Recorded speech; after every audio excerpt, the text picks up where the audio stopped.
Eu quero só fazer uma pergunta para o nosso convidado aqui. O senhor estava dizendo aqui que a intervenção federal era ilegal, que o senhor não concorda com isso, é verdade?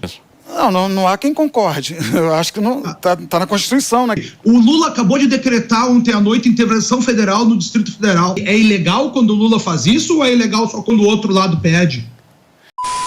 Bom, você num domingo tranquilo lá na tua casa, enfim, pegou a televisão, ligou, qual que foi a tua sensação? A minha sensação é o comediante fica sempre esperando algo novo. E a política é sempre um prato delicioso, saboroso para quem é comediante. Você só me dá um minutinho? Porque a função de um apresentador é sempre complexo, principalmente quando se tem vários veículos de comunicação junto. Eu preciso fazer uma coisa que todo mundo gosta aqui. São 10 horas e 35 minutos para vocês que nos acompanham aqui na Jovem Pan. Por favor, Marrom, pode continuar. Então, cara, é sempre um prato cheio, né, cara, a política. Mas o episódio de ontem é de uma tristeza imensa, assim. A gente fica procurando, de alguma maneira, escrever alguma coisa para levar para um show de stand-up, mas olha o que a gente está vendo na televisão aí. O resultado de uma escalada de violência, né? Essa violência não começou ontem. É importante que se diga que essa violência ela vem sendo plantada, incentivada, regada, entendeu? Para virar essa florzinha triste que virou. Não aconteceu, isso não foi ontem, não foi tão espontâneo assim. Eu acho que a gente vem ouvindo o silêncio, por exemplo, do Bolsonaro, que ajudou a combinar com isso aí, sabe? O silêncio falou muito. E o pessoal vai para a porta de quartel pedir intervenção federal, que é uma coisa proibida, é um ato criminoso, e tá tudo bem. Eu não sei até onde, sabe? Só podia parar nisso daí. Tomara que acabe por aí. E a gente tem que dar graças a Deus, Paulo, no final do dia, no saldo, que não teve morte, né? Igual no Capitólio. Isso é verdade. A gente tem que encerrar o dia com tudo isso que a gente viu, dando graças a Deus. Falando, putz, que bom que com tudo isso... Foram só cadeiras. Foram só cadeiras. Não, teve agressão, né? Teve agressão. Gente ferida não. Mas vida não. Bom, graças a Deus. Mas o nosso bem maior, que é a vida, a gente, quando contar essa história para os nossos netos, né? Que eu já estou quase avô, quando eu for contar essa história para o meu neto, eu não vou falar que teve morte, que uma vida foi embora, aqueles policiais em cima do cavalo sendo agredidos, uma coisa absurda. E para te responder, Felipe, sim, é um movimento da direita, é um movimento... E aí, nesse momento... Mas eu não consigo acreditar nisso. Mas acredito. Eu não consigo acreditar. Mas eu não consigo acreditar que manifestantes de direita, que vêm lutando realmente por um Brasil, por uma história mais conservadora, por liberdade, vêm e agem dessa forma. Eu não consigo aceitar isso. Isso é o topo da montanha. Você viu a subida inteira. A subida é...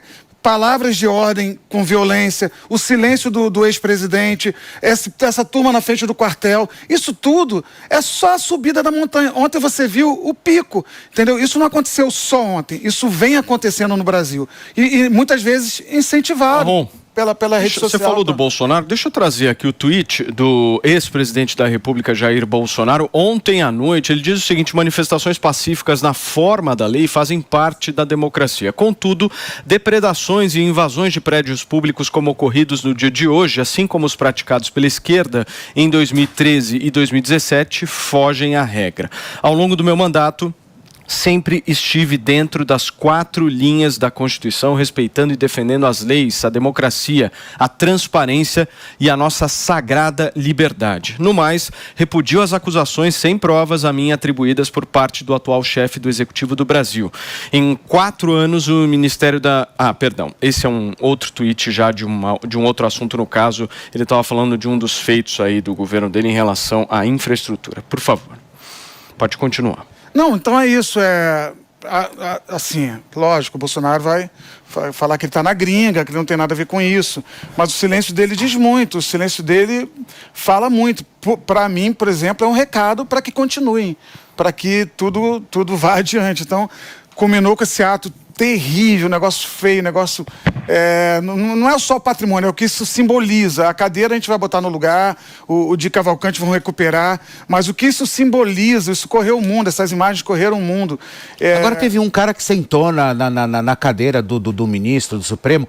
Pra quê? Qual é a ideia? Assim, não, eu queria entender esse contexto. Vou perguntar pra quê? Pergunta pra quê de cada ato desse eu queria entender esse contexto, assim. Por quê? O porquê fazer isso? Deixa eu receber quem nos acompanha também através do rádio. São 10h40. Nós estamos discutindo aqui no Morning Show sobre os atos de vandalismo promovidos ontem em Brasília, que depredaram os prédios que estão tanto o Congresso Nacional, quanto o Supremo Tribunal Federal e quanto a Presidência da República. Eu vou fazer o seguinte, quero inserir o Conrado aqui na nossa conversa e depois passar para Zoe Martínez. Conrado, por favor.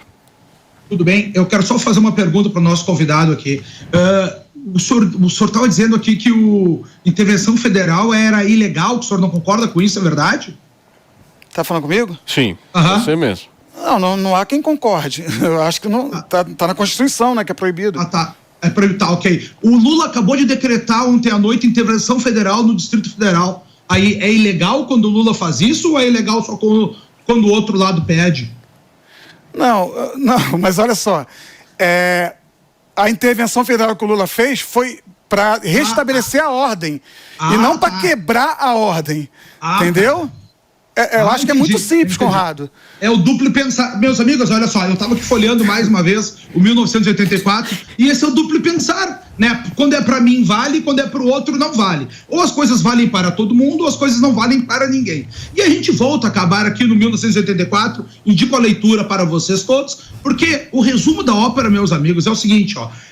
Eu falei para vocês que a gente tinha o Ministério, né, o Ministério da Verdade, que era aquele que lutava contra a desinformação e dizia o que bem queria. Depois apareceu o Ministério do Amor, que era aquele que torturava as pessoas dizendo que era amor, e aí as pessoas iam para a sala 101, onde elas sofriam as piores torturas do mundo. E por quê? Porque elas tinham que dizer que 2 e 2 é igual, 2 mais 2 é igual a 5. E é o que a gente tem que acabar fazendo aqui hoje. Porque se a gente for falar qualquer coisa diferente disso tudo, vai ser um discurso de ódio. E aí, olha só, quando o Conrado não quer comentar essas coisas aqui, não é por mim, Conrado. Se fosse por mim, para as vantagens pessoais, eu fazia um corte absurdo, geraria internet, seria um auê. Só que eu coloco em risco a Jovem Pan, coloco em risco o Paulo Matias, a Zoe, o Felipe, o nosso convidado, a Paulinha. Desnecessariamente, esse é o mundo que a gente ficou. E aí a gente tem que acabar igual o personagem desse livro, já te adianto o final, sentado num bar, com as pernas tremendo convulsivamente, né? Meio atônito, dizendo que 2 e 2, 2 mais 2 é igual a 5. Esse é o mundo que a gente vive, é o duplo pensar. Quando pro outro não serve e para mim serve.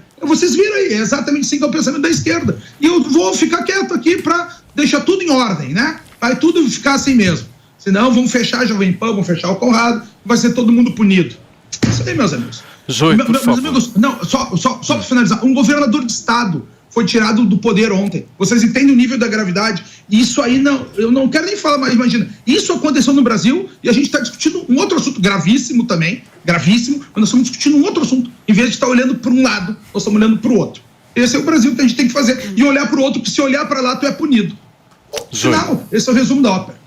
Não, e uma coisa que está me preocupando muito, eu estou vendo no cenário, Conrado, é que ontem o Lula, ele nunca perde a oportunidade de atacar o Bolsonaro e de adjetivar de todas as formas. O Lula não pode ser chamado de tudo que ele é, mas ele pode chamar os outros daquilo que eles não são, né? Que o Bolsonaro foi chamado ontem de fascista pelo Lula e isso é crime, isso é crime, chamar alguém de fascista, banalizaram a palavra fascismo. E o que eu vejo nesse cenário é que eles vão fazer de tudo e já estão fazendo para responsabilizar o Bolsonaro. O Bolsonaro não é mais o presidente da República. O Bolsonaro está recluso e mesmo assim as manifestações continuam, porque não é uma coisa mais da figura Bolsonaro. Porque estamos defendendo o Bolsonaro, porque o Bolsonaro mandou a gente estar aqui. Não! É um movimento das pessoas mesmo, pessoas indignadas. Algumas que estão fazendo isso pacificamente, ordeiramente, e essas são apoiadas pelo presidente Bolsonaro, que ele já veio a público depois do resultado da eleição e deixou claro isso. Manifestação ordeira, manifestação dentro da lei, manifestação sem vandalismo, eu sou a favor. E ele ainda falou, eu sou contra manifestações como as da esquerda e alertou as pessoas, não desçam ao nível da esquerda. O Bolsonaro foi bem claro com as suas palavras, mas a oposição, a esquerda, o governo do Lula, esquece completamente isso, vão tentar distorcer, fazer todo um teatro para de alguma forma incriminar o Bolsonaro e colocá-lo atrás das grades. O Bolsonaro governou nesses 4 anos dentro das 4 linhas da Constituição. Pode ter sido infeliz em algumas das suas palavras, em algumas das suas críticas, mas, gente, isso não pode ser crime. Ter a opinião, sua própria opinião, não pode ser crime. O Bolsonaro tem os posicionamentos dele, mas mesmo sendo atacado de todas as formas, mesmo algumas instituições não agindo segundo a lei, o Bolsonaro se manteve firme e jogou dentro das 4 linhas da Constituição. E isso causou que muitas pessoas de direita parassem de apoiá-lo ou falassem que ele era um frouxo. O presidente é um frouxo, ele não faz o que tem que fazer. Por quê? Porque ele sempre tentou jogar e fez jogar dentro das 4 linhas da Constituição. O jogo é muito claro. O problema é que a esquerda é esperta em distorcer os fatos. E eles vão distorcer, vão criar uma narrativa nacional e internacional para tentar prender o Bolsonaro por um crime que não existe. Porque até agora eu quero saber qual é o crime que o Bolsonaro cometeu para ser chamado de fascista, para estar inserido em inquéritos ilegais, para ser investigado. Eu quero saber qual é o crime que ele cometeu. O crime só existe na cabeça daqueles que querem perseguir quem pensa diferente. Muito bem, meus queridos, são 10 horas e 52 minutos. Nós estamos de volta nesta segunda-feira tumultuada aqui nesse país, ao vivo na Jovem Pan News, contando muito com a audiência de cada um de vocês. Estamos repercutindo, né, turma? De uma maneira um pouco leve na minha avaliação, mas tudo bem. Eu acho que retorno. Eu acho que tá bom, porque eu acho que a bandalheira toda a gente já viu ontem. Então, que você queria perguntar? Então, na verdade, Conrado, bom dia, querido. Eu tenho uma pergunta para você. Eu acho que nesse momento todo que a gente lutou tanto, eu acho que por algumas mudanças, e de repente a gente assiste, né, e dá de cara aí com todas essas questões que aconteceram ontem. Como que você vê esse movimento da direita daqui para frente?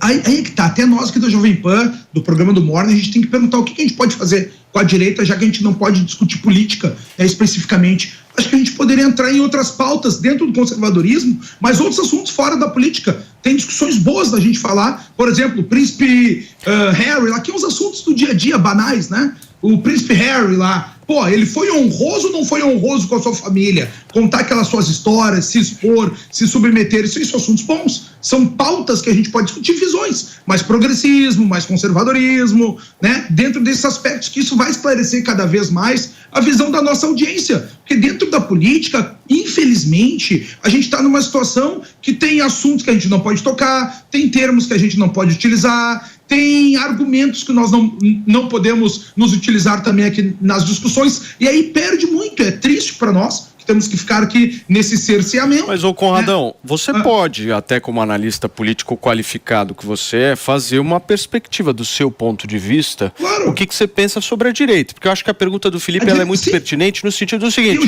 a direita vai ficar debruçada no Bolsonaro ou a direita vai partir para líderes novos? Acho que esse é o ponto que a gente tem que discutir agora. Não, o ponto principal aqui, Felipe, e já respondendo a tudo isso que a gente viveu ontem também, nos últimos dias, olha só, a gente estava com um barco em direção aos nossos objetivos, tá? Da direita, vamos colocar, do conservadorismo, de um serviço melhor, pertencimento, não sofrer à toa, sentido de ordem, né? Que tu possa viver uma vida baseada na lei, na ordem adiante.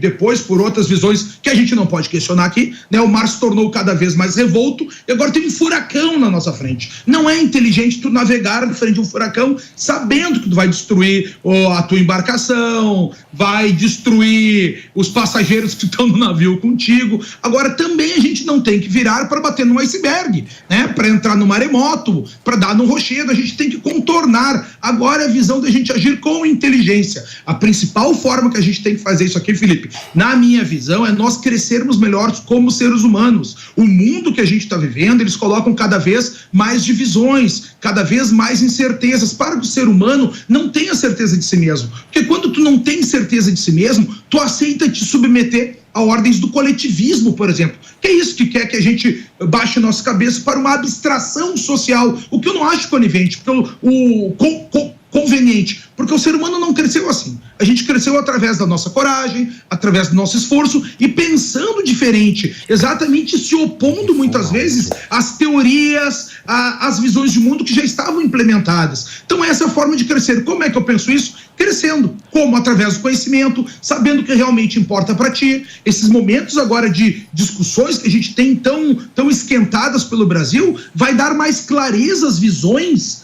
para tu entender aquilo que realmente importa para ti. Sim. Quais são os valores que tu tem que defender. Já vou encerrar aqui, Paulo. Quais são os valores que tu tem que defender, né? Quem defende os valores que tu defende, quem não defende, saber as coisas de maneira mais clara e tomar agora a decisão de defender a tua família, ser um ser humano melhor no teu trabalho, saber no que tu é bom, no que tu é ruim, e entender que tu tem limites também a partir disso. Quando tu estiver pronto, aí tu pode mudar as tuas circunstâncias. As coisas que estão... Você tá filosófico, hein, Conradão? Já vou encerrar, me dá 30 segundos.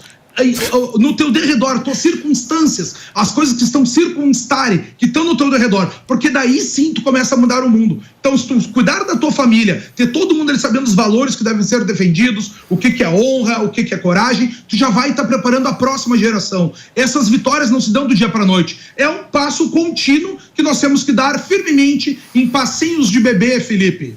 Muito bem. Terceirizar as nossas responsabilidades, ter aquele paternalismo, aquele sentimento de paternalismo, de sempre colocar toda a nossa expectativa em apenas uma pessoa, um ser humano, né? Filosóficos. Muito filosófico. Por favor, Marrom. Eu queria primeiro, respondendo ao Conrado, a pergunta que ele me fez, é no mínimo triste comparar gente na frente do quartel pedindo intervenção militar com o que o Lula fez ontem para restabelecer a ordem, Conrado.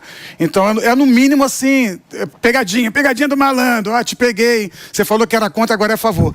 E a tentativa de passar um programa inteiro sem admitir que ontem foi uma balbúrdia, sem repudiar essa balbúrdia. Um dia depois, propor que a gente fale do príncipe, entendeu? Lembrar 2013 e 2017. Ô, Conrado, onde é que nós estamos, Conrado? A gente precisa da tua voz, a gente precisa da tua voz repudiar. Não, só um instantinho. Nós estamos num lugar que a gente não pode falar. Não, mas calma aí, rapidinho. Você não pode falar. Tu vai preso só por estar sentado no sofá. Eu entendo, querido, eu entendo. Mas olha só, você com esse sotaque doce, de quem inclusive eu sou fã, deveria usar essa voz para a primeira coisa, repudiar, tal como a Zoe fez, porque a Zoe, por mais que ela seja contra, a favor e tal, ela briga aqui, mas ela começou a fala dela repudiando, e eu não vi você fazendo isso ainda, e é importante que você faça, porque você tem, a Jovem Pan tem milhões de pessoas que ficam aqui ouvindo, e a partir daqui formulam a sua opinião, vão para o bar discutir, vão para a mesa, o grupo de WhatsApp da família discutir, a partir da opinião que ela ouviu na Jovem Pan, e tá parecendo que o que aconteceu ontem, você está passando pano. Então, eu espero, do fundo do coração, que até o final do programa você esqueça o príncipe, mas eu já falei. O 2013, 2017, e repudie esses atos que aconteceram ontem. O que eu falei que ontem aconteceu na nossa República. É muito triste a gente chegar nesse nível de balbúrdia por vozes não serem ouvidas. Eu acho horrível isso aqui que aconteceu ontem. Tu acha que eu não tenho pena da obra do Dick Cavalcante? Acho horrível. Do povo tem que se manifestar pela omissão de quem deveria fazer a sua parte e a sua voz, que é isso que a gente vê acontecer durante muitos momentos aqui, só que a gente não pode falar de maneira mais aprofundada e nem dar nome aos bois, senão fecha a emissora aqui, meu amigo. E como eu queria poder falar livremente, não acha que é omissão minha, é que não se pode falar, tá? Fica tranquilo. Muito bem. Mas me chama aí em qualquer rede social que eu continuo falando. Quem não me segue, @Fernando Conrado. Me sigam nas redes sociais, trocam o WhatsApp. eu falo lá. Aí